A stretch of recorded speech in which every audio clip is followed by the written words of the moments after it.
Chapter 6. The Secret of Abounding Happiness. Great is the thirst for happiness, and equally great is the lack of happiness.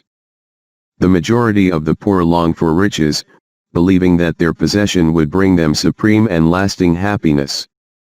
Many who are rich, having gratified every desire and whim, suffer from ennui and repletion, and are farther from the possession of happiness even than the very poor. If we reflect upon this state of things, it will ultimately lead us to a knowledge of the all-important truth that happiness is not derived from mere outward possessions, nor misery from the lack of them, for if this were so, we should find the poor always miserable, and the rich always happy, whereas the reverse is frequently the case. Some of the most wretched people whom I have known were those who were surrounded with riches and luxury, whilst some of the brightest and happiest people I have met were possessed of only the barest necessities of life. Many men who have accumulated riches have confessed that the selfish gratification which followed the acquisition of riches has robbed life of its sweetness, and that they were never so happy as when they were poor. What, then, is happiness, and how is it to be secured? Is it a figment, a delusion, and is suffering alone perennial? We shall find, after earnest observation and reflection, that all, except those who have entered the way of wisdom, believe that happiness is only to be obtained by the gratification of desire. It is this belief, rooted in the soil of ignorance, and continually watered by selfish cravings, that is the cause of all the misery in the world. And I do not limit the word desire to the grosser animal cravings. It extends to the higher psychic realm, where far more powerful, subtle, and insidious cravings hold in bondage the intellectual and refined, depriving them of all that beauty, harmony, and purity of soul whose expression is happiness. Most people will admit that selfishness is the cause of all the unhappiness in the world, but they fall under the soul-destroying delusion that it is somebody else's selfishness, and not their own. When you are willing to admit that all your unhappiness is the result of your own selfishness, you will not be far from the gates of paradise, but so long as you are convinced that it is the selfishness of others that is robbing you of joy, so long will you remain a prisoner in your self-created purgatory. Happiness is that inward state of perfect satisfaction which is joy and peace, and from which all desire is eliminated. The satisfaction which results from gratified desire is brief and illusionary, and is always followed by an increased demand for gratification. Desire is as insatiable as the ocean, and clamors louder and louder as its demands are attended to. It claims ever-increasing service from its deluded devotees, until at last they are struck down with physical or mental anguish, and are hurled into the purifying fires of suffering. Desire is the region of hell, and all torments are centered there. The giving up of desire is the realization of heaven, and all delights await the pilgrim there.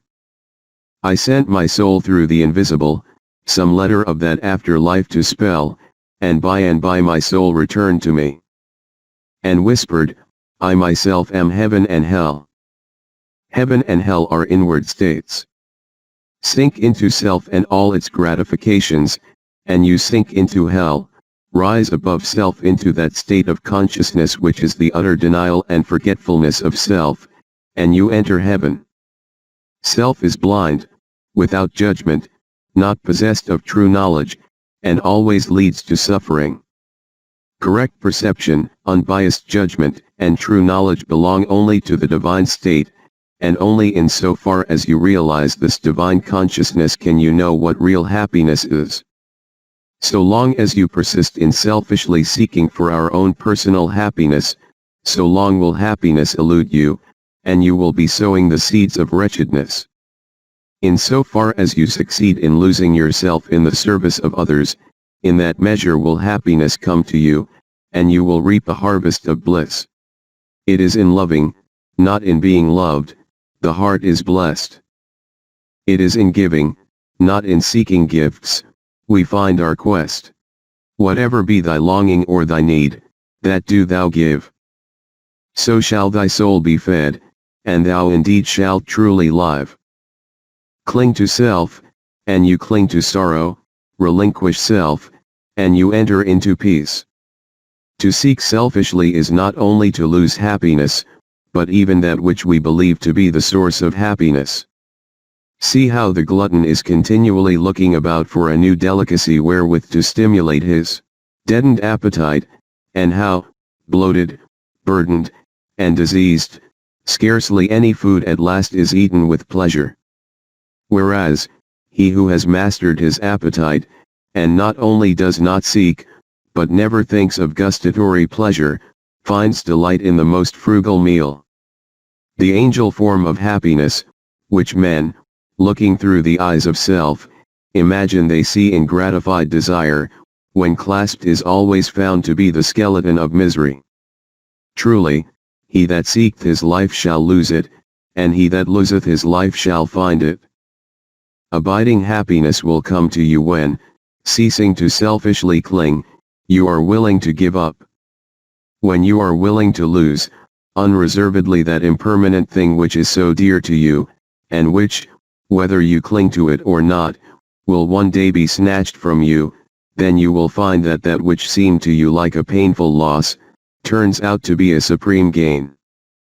To give up in order to gain, than this there is no greater delusion, nor no more prolific source of misery, but to be willing to yield up and to suffer loss, this is indeed the way of life. How is it possible to find real happiness by centering ourselves in those things which, by their very nature, must pass away? Abiding and real happiness can only be found by centering ourselves in that which is permanent. Rise, therefore, above the clinging to and the craving for impermanent things, and you will then enter into a consciousness of the eternal, and as, rising above self, and by growing more and more into the spirit of purity, self-sacrifice and universal love, you become centered in that consciousness, you will realize that happiness which has no reaction, and which can never be taken from you. The heart that has reached utter self-forgetfulness in its love for others has not only become possessed of the highest happiness but has entered into immortality, for it has realized the divine. Look back upon your life, and you will find that the moments of supremest happiness were those in which you uttered some word, or performed some act of compassion or self-denying love. Spiritually, happiness and harmony are synonymous. Harmony is one phase of the great law whose spiritual expression is love. All selfishness is discord, and to be selfish is to be out of harmony with the divine order. As we realize that all-embracing love which is the negation of self, we put ourselves in harmony with the divine music, the universal song, and that ineffable melody which is true happiness becomes our own. Men and women are rushing hither and thither in the blind search for happiness, and cannot find it, nor ever will until they recognize that happiness is already within them and round about them, filling the universe, and that they, in their selfish searching, are shutting themselves out from it. I followed happiness to make her mine, past towering oak and swinging ivy vine. I followed happiness to make her mine, past towering oak and swinging ivy vine. She fled, I chased, o'er slanting hill and dale, o'er fields and meadows, in the purpling vale, pursuing rapidly o'er dashing stream. I scaled the dizzy cliffs where eagles scream, I traversed swiftly every land and sea. But always happiness eluded me. Exhausted, fainting, I pursued no more, but sank to rest upon a barren shore. One came and asked for food, and one for alms, I placed the bread and gold in bony palms. One came for sympathy, and one for rest, I shared with every needy one my best. When, lo, sweet happiness, with form divine, stood by me, whispering softly, I am thine. These beautiful lines of Burleigh's express the secret of all abounding happiness. Sacrifice the personal and transient, and you rise at once into the impersonal and permanent. Give up that narrow cramped self that seeks to render all things subservient to its own petty interests, and you will enter into the company of the angels, into the very heart and essence of universal love. Forget yourself entirely in the sorrows of others and in ministering to others, and divine happiness will emancipate you from all sorrow and suffering. Taking the first step with the good thought, the second with the good word, and the third with the good deed, I entered paradise. And you also may enter into paradise by pursuing the same course. It is not beyond, it is here. It is realized only by the unselfish. It is known in its fullness only to the pure in heart. If you have not realized this unbounded happiness, you may begin to actualize it by ever holding before you the lofty ideal of unselfish love, and aspiring towards it. Aspiration or prayer is desire turned upward. It is the soul turning toward its divine source, where alone permanent satisfaction can be found. By aspiration the destructive forces of desire are transmuted into divine and all-preserving energy. To aspire is to make an effort to shake off the trammels of desire. It is the prodigal made wise by loneliness and suffering, returning to his Father's mansion. As you rise above the sordid self, as you break, one after another, the chains that bind you, will you realize the joy of giving, as distinguished from the misery of grasping, giving of your substance, giving of your intellect, giving of the love and light that is growing within you. You will then understand that it is indeed more blessed to give than to receive. But the giving must be of the heart without any taint of self, without desire for reward. The gift of pure love is always attended with bliss. If, after you have given, you are wounded because you are not thanked or flattered, or your name put in the paper, know then that your gift was prompted by vanity and not by love, and you were merely giving in order to get, were not really giving, but grasping. Lose yourself in the welfare of others, forget yourself in all that you do. This is the secret of abounding happiness. Ever be on the watch to guard against selfishness, and learn faithfully the divine lessons of inward sacrifice, so shall you climb the highest heights of happiness, and shall remain in the never-clouded sunshine of universal joy, clothed in the shining garment of immortality. Are you searching for the happiness that does not fade away? Are you looking for the joy that lives, and leaves no grievous day? Are you panting for the waterbrooks of love, and life, and peace? Then let all dark desires depart, and selfish seeking cease.